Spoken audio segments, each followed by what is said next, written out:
Let's say Columbus and his flotilla of 3 small ships never made it to the Western Hemisphere. Do we imagine he would have been the last explorer to head west from Europe, looking for a new trade route to India? Of course not. Once the New World was discovered, the maritime European powers, England, the Netherlands, Spain, and Portugal, had a strong motivation to establish colonies. If they didn't, they'd be at a competitive disadvantage to their rivals. It's human nature to move toward new opportunities, often in frantic, haphazard ways. Think of the California gold rush. No one convened a conference and said, "How can we best extract gold from the American River without disturbing the natural beauty of the land?" No, masses of people rushed into the area at the first opportunity. So it was with the discovery of the New World. As soon as word got out that the world didn't end in an abyss somewhere in the middle of the Atlantic Ocean, fishermen and traders sailed across the sea on their own in hopes of scoring a fortune. Yes, their superior technology and firearms gave them an edge over Native Americans in a fight. But who wanted a fight? Most of these early adventurers did everything they could to avoid a confrontation. Of course, no one anticipated that the natives would have almost no defense against the microbes that these adventurers brought with them. It wasn't planned, and it couldn't have been prevented. It just happened. By the time Jamestown was founded in 1607, disease had already reaped its terrible toll. Even before the Europeans arrived, the population of North America was sparse. Farming without draft animals and hunter-gathering can only support a tiny population at the best of times. In contrast, the barley, wheat, and rye culture of the Old World can support far greater numbers. Add this to the fact that the population of Europe was rapidly expanding, while arable land on the continent was declining, and the movement west across the Atlantic was inevitable. Nothing could have stopped it. This brings us to the question of cultural adaptation and how it works. It is now commonly believed that Europeans destroyed native culture. The problem with that narrative is this: whenever a good idea comes along, one which clearly increases living standards, people tend to adopt it.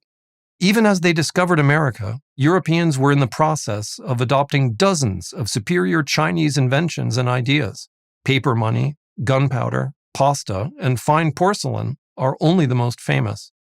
Should we accuse China of cultural imperialism when they ruined native Italian cuisine by introducing Marco Polo to spaghetti? Likewise, Native Americans were quick to adopt the many useful Old World ideas which Europeans happened to carry with them.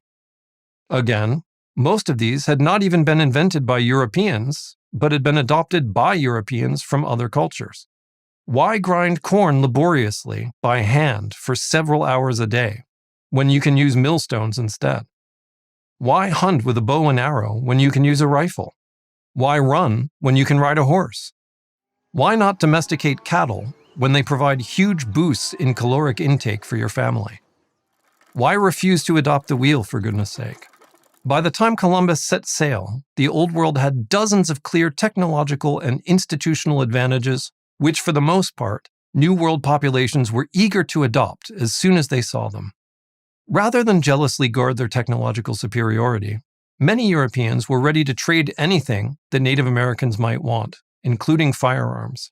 This made it inevitable that New World societies would change beyond recognition once sustained contact was initiated. There is little mystery as to what happened to the Native Americans as a culture.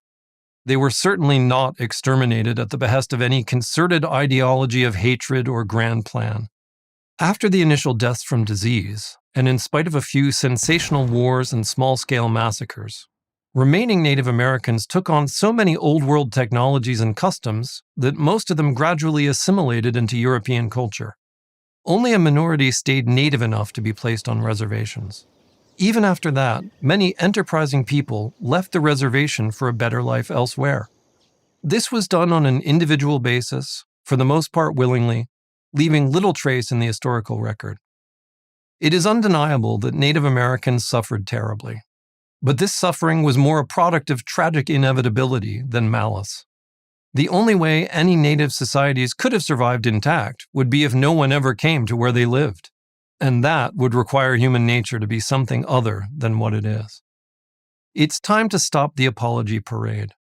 Would it not be more productive and more nuanced to acknowledge that there have been points of goodwill, friendship, and, shudder the thought, even mutual benefit since the old world met the new. I'm Jeff Finn Paul, professor of economic and social history at Leiden University for Prager University. Thank you for watching this video. To keep PragerU videos free, please consider making a tax-deductible donation.